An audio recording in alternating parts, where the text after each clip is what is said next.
All right, guys, Jameson, Alex here. Today we're going to be talking about the two new races from the Wild Beyond the Witchlight adventure. Correct. Book that has just recently come out. Yes. The Harengon and the Fairy, and what the changes are, if any, from the Unearthed arcana. Spoiler, there are changes. If you're new to the channel, we are doing a new giveaway, which is for the D&D Beyond Players Bundle. So make sure you like, comment, and subscribe to make sure you're entered in that.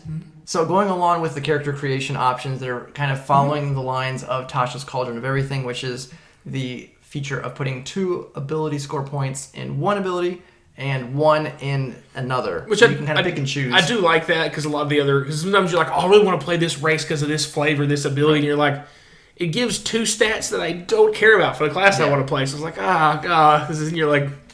Yeah. You don't have to min-max. Sometimes you feel bad about picking and getting 2 stats that aren't helpful at all. Right. I think the only reason why some of the times that can be important is based on the actual abilities that the race gains. Yeah. There might be some weird balance stuff there. But for the most part, it's mostly not going to be that big a deal. Sure. I would say. Languages, as normal, you can speak, read, and write Common and 1 other language. Creature type, they did have to include this on here because the fairy is a fey creature type. Indeed. And it just basically is talking about how certain spells and things, which I will cover a little bit of that in a bit here, that can impact differently depending on creature type. So that's a thing. They did also add from the UA a lifespan. They basically say the typical lifespan in D&D universe is about 100 years for most races, although dwarves and elves can live multiple centuries. Yeah. And that fairies and herringons live about a century. So they're basically just saying they fall in line with the majority of races. A lot of stuff. Now, some live less, obviously, but yeah, general average. And they had just one little thing here, too, about height and weight. Basically, you can do it how you want or roll randomly on the table from the player's handbook. Starting off with the actual mechanical bits of the fairy itself, it does mention, a fey characteristic. There's one, and you can roll if you're a random person, or if you like one for a touch of flavor, by all means, pick the one you want. The one that catches my attention immediately is you smell like fresh brownies. That seems like a terrible idea. You're just walking through the woods, something just smells you. It's like, where's the food coming from? but fun. It could be really funny in terms of social interactions, like just making people hungry all the time. You just smell brownies everywhere you go. Yes. As Jameson said, it is a fey creature type, so there's going to create some interesting interactions there because there are certain spells that only affect fey or don't affect fey as well, especially charm-related things. Stuff like that. That's going to create some interesting bits on there. That's important. Yes. I'll just point out a few of the more important ones. Oh, sure. Go ahead. Such things as hold person, dominate person. Don't target fey. So those, you'll have some advantage against those. But where I think the biggest caveat is things like where you could be detected by things like commune with nature, detect evil and good, dispel evil and good, protection from evil and good, forbiddance, things like hollow. You can't enter certain things if someone has those spells. So like if you have a wizard or someone who's or a cleric who casts a certain spell that forbids fey from entering, you're included in that, so that could definitely come into play. So there are some strange things. Just make sure your party and your DM are aware so that when things come up, they know maybe I shouldn't cast a spell because it could negatively impact someone else in the party. Your size is small for the situations that does matter. Walking speed of 30 feet. Fairy magic lets you get the Druid Craft cantrip. You can, starting at 3rd level, you can also cast the Fairy Fire spell, and 5th level you can cast Enlarge Reduce. You can cast both of these spells once each per day.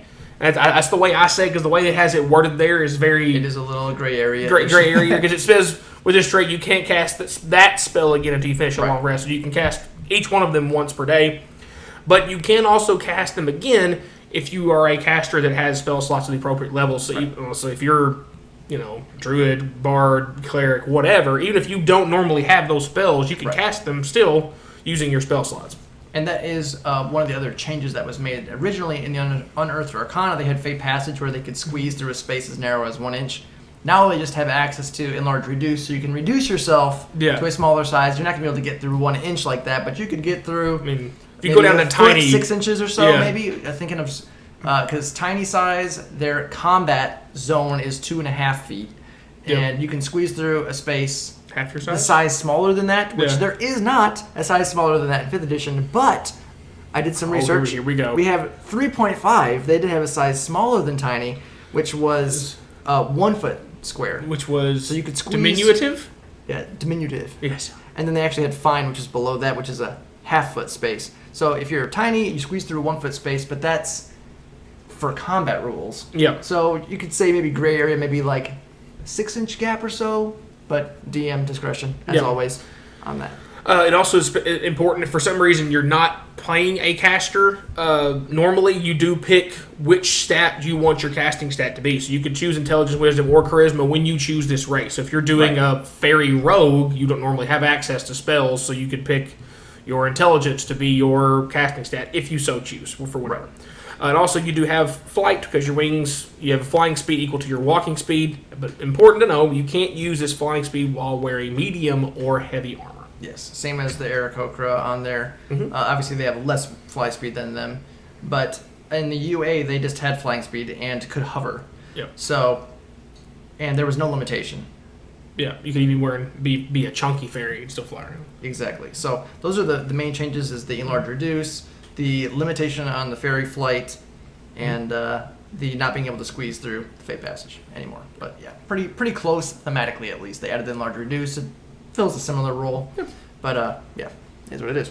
Then second and lastly, we have the Harengon. They are a creature type humanoid. They are medium or small, which you choose when you pick the race. Right. Walking speed of 30 feet.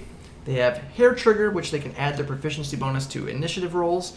Then we have leporine senses. You have proficiency with perception skill. Lucky footwork.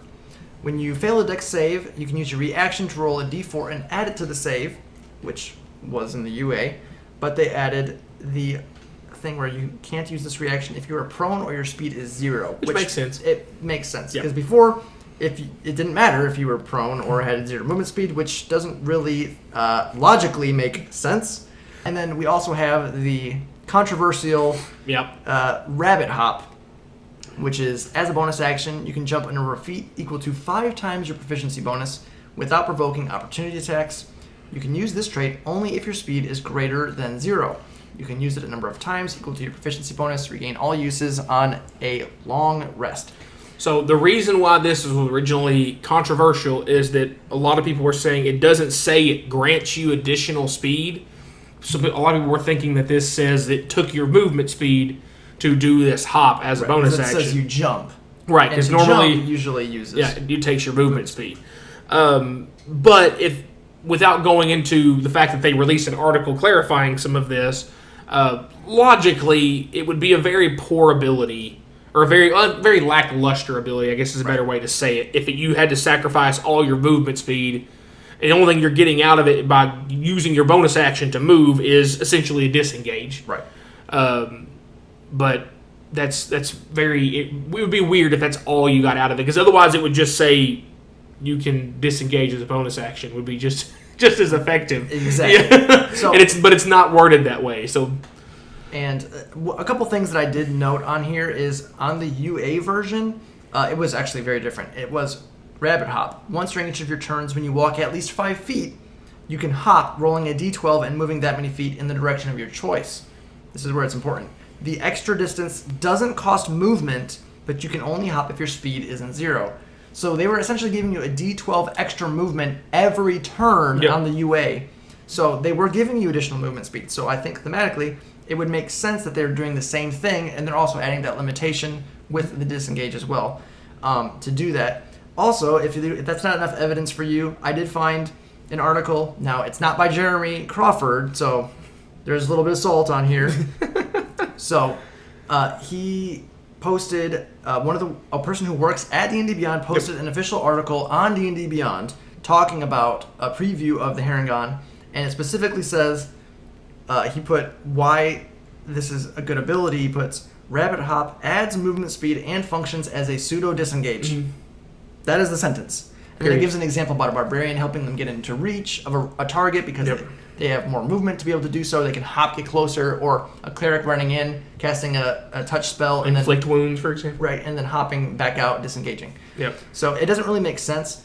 And I think it, obviously, you got to clarify with your DM, as always, with these kind of things that are kind of poorly worded.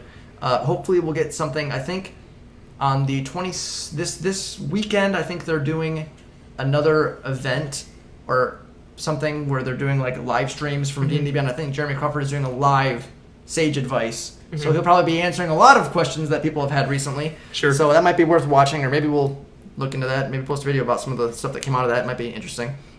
But this will probably be brought up as well.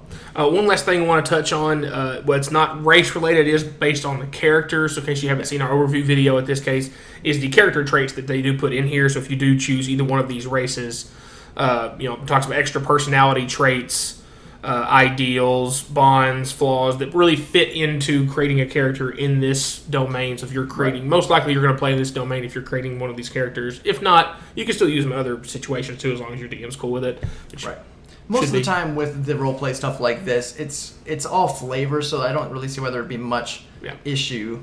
Though, some certain campaigns and specific settings, it might not really make sense. Yeah. So more for the race. I think if the race just doesn't exist in that area, it wouldn't happen. But yeah, I would think if your DM is gonna let you play one of these two races, it would thematically make sense to maybe borrow some of these RP options on here for sure. Absolutely. But yeah, that's it. Pretty straightforward, simple. Of course, they have to throw in something to cause controversy because every book has to throw in at least one thing that the community argues over. But definitely looks to be thematically that it makes sense that it adds movement speed because there is a limitation to it. Yeah. And at lower levels, you're not really moving that much. No. I mean, you're moving a proficiency bonus like what? 5 times that, 15 feet? Like a couple squares if you're playing with a grid. Yep. And with the UA, it was giving extra movement every turn. Right. Come on. But of course, even if it is just disengage, it's a free disengage at a base class. It's still going to be a pretty good option to have. So that's it, guys. If you enjoyed the video, please remember to like, subscribe, hit the bell notifications, when our new videos are coming out. And as always, thanks for watching.